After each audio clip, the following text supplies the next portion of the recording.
እኔ ቁርአን በጣም የሚደንቀኝ አንድ ነገር እናንሳላችሁ።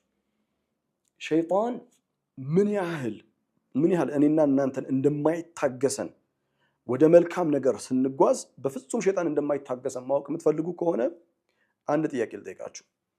ቁርአን ውስጥ አዑዙ ቢላሂ ሚነ ሸይጣን ረጂም በሉ የተባልነው ምን ስናደርግ ነው?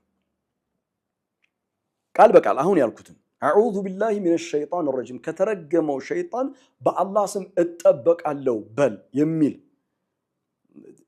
ምን ስናደርግ ነው? ሐማም ስንገባ ነው? አይደለም። ስንበላ ነው? አይደለም። ከተረገመው ሸይጣን በአላህ እጠበቃለሁ በሉ የተባልነው መቼ እንደሆነ ታውቃላችሁ? ቁርአን ውስጥ በቀጥታ ትእዛዙ ያለው ሱረቱ ነህል ምዕራፍ 16 ቁጥር 98 ላይ በጣም ነው የሚደንቃችሁ። ወኢዛ ቀረዐተል ቁርአን ቁርአንን በምትቀራበት ጊዜ ፈስተዒዝ ቢላሂ ሚነ ሸይጣን ረጂም ከተረገመው ሸይጣን በአላህ ስም ተጠበቅ ይላል።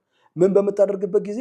ወኢዛ ቀረዐተል ቁርአን ቁርአን ለመቅራት በተዘጋጀህበት ጊዜ።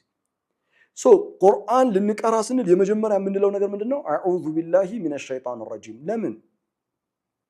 ምክንያቱም ቁርአን ማንመው ሸይጣን በፍጹም ቶለሬት የማያደርገው የማይታገሰው ነገር ቢኖር ምን እንደሆነ ታውቃላችሁ?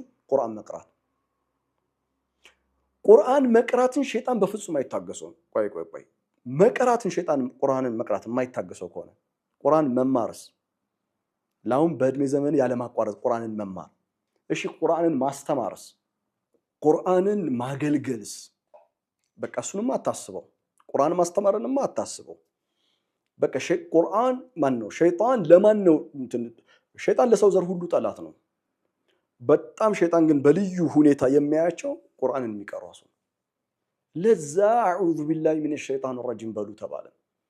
አይገርምም? ቁርአን እኮ ስናነሳ ለምንድን ነው ሸይጣን የማይታገሰው? ስለማይታገዝ በአላህ ስም ስለማይታገስ በአላህ ስም ተጠበቁ የተባልነው ለምንድን ነው ታውቃላችሁ? ምክንያቱም ሸይጣን የሚያውቀው ነገር አለ። ቁርአን መቅራት እኮ መቅራቱ በራሱ ምን ያህል ከሸይጣን እንደሚጠብቅ ያውቃል።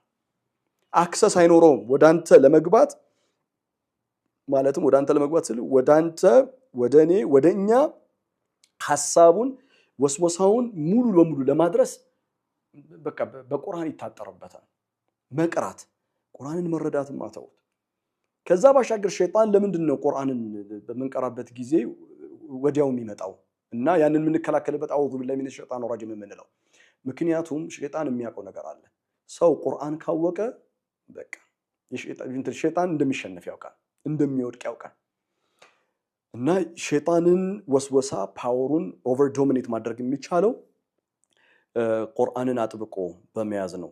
እና ሸይጣን ጉልበት ባይኖረው የሸይጣን ወስወሳ ጉልበት ባይኖረው ኖሮ ቁርአን ውስጥ ይህንን ሐሳብ አታገኙትም ነበር። አሁን የምነግራችሁን ሐሳብ በአላህ ስም የምጠይቃችሁ ነገር አንድ ነገር አስተውሉ።